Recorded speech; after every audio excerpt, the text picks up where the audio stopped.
Shalom et bienvenue à 7 minutes pour revenir à l'évangile. Nous répondons à la question ce soir, qui est la femme de l'Apocalypse 12? Est-ce Marie?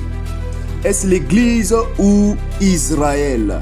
Je lis pour vous Apocalypse 12, versets 1 à 2. Un grand signe parut dans le ciel, une femme enveloppée du soleil, la lune sous ses pieds et une couronne de 12 étoiles sur sa tête. Elle était enceinte et elle criait, étant en travail et dans les douleurs de l'enfantement. Certaines traditions religieuses, cette femme fait référence à Marie après son assomption et à son enfant Jésus qu'elle devrait enfanter. Selon certaines confessions protestantes, la femme de l'Apocalypse représente l'Église de Christ et son enfant qui est les saints. Que dit la Bible? La femme ici est une femme symbolique. Il y a du reste 4 femmes que Jean nous parle dans l'Apocalypse. Il y a d'abord Jézabel, cette femme, cette fausse enseignante qui symbolise le paganisme introduit dans l'Église. Il y a deuxièmement la femme décrite comme étant la grande prostituée qui caractérise donc l'Église apostate. Troisièmement, il y a la femme épouse de l'agneau qui est l'Église véritable. Et enfin, cette femme enveloppée du soleil que l'Apocalypse 12 nous parle. Et nous cherchons à savoir qui est réellement cette femme que la Bible parle. Cette femme n'est pas l'Église, comme le prétendent certaines personnes, ou encore Marie. Cette femme représente Israël. Israël, depuis l'Ancien Testament, est souvent représenté comme une femme, l'épouse adultère du Seigneur. Et Jérémie avait parlé d'elle, disant que « Mais comme une femme est infidèle à son amant, ainsi vous n'avez pas été fidèle, maison d'Israël, dit l'Éternel. » Jérémie 3, verset 20. Israël jouera cependant un rôle très important dans la fin des temps, avant donc le règne millénaire de Jésus sur la terre, puisqu'elle passera par la grande tribulation et sera violemment attaquée par ce dragon qui représente donc Satan. Jean nous décrit cette femme enveloppée du soleil qui représente la gloire d'Israël ainsi que la position élevée donc de racheter que Israël a vis-à-vis des autres nations. La lune fait partie donc du cycle durant lequel Israël était tenu de rendre culte à Dieu.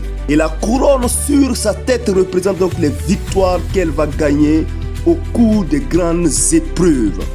Et les 12 étoiles désignent les 12 tribus d'Israël. On se souvient encore du rêve de Joseph qui avait vu donc les 11 étoiles. Joseph étant 12e, se prosterner devant lui, qui symbolisait donc les 12 fils de Jacob. Cette femme dans la vision de Jean est enceinte. Voilà qui prouve que ça ne peut pas être l'Église, puisque l'Église ne sera mariée que dans Apocalypse 19 plus tard.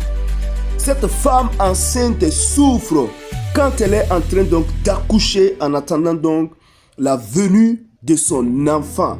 Ce qui montre que la nation d'Israël sera en douleur dans l'attente donc du Messie lors de la grande tribulation.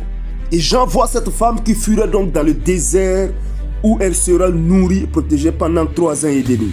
En effet, au milieu de la grande tribulation, la bête va violer l'accord de paix établi entre Israël et cela en commettant une grande abomination telle que décrite par Jésus dans Matthieu chapitre 24 verset 15. Et le dragon va persécuter Israël au point qu'elle sera obligée de s'enfuir dans le désert pendant 3 ans et demi, où Israël sera protégé par Dieu contre son persécuteur, contre le dragon rouge feu.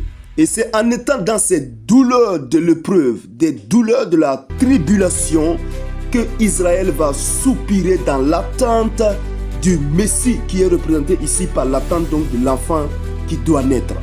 La femme dans l'Apocalypse 12 est donc Israël avec ses 12 tribus desquelles est né Jésus, le Messie qui viendra établir son règne millénaire après la grande tribulation.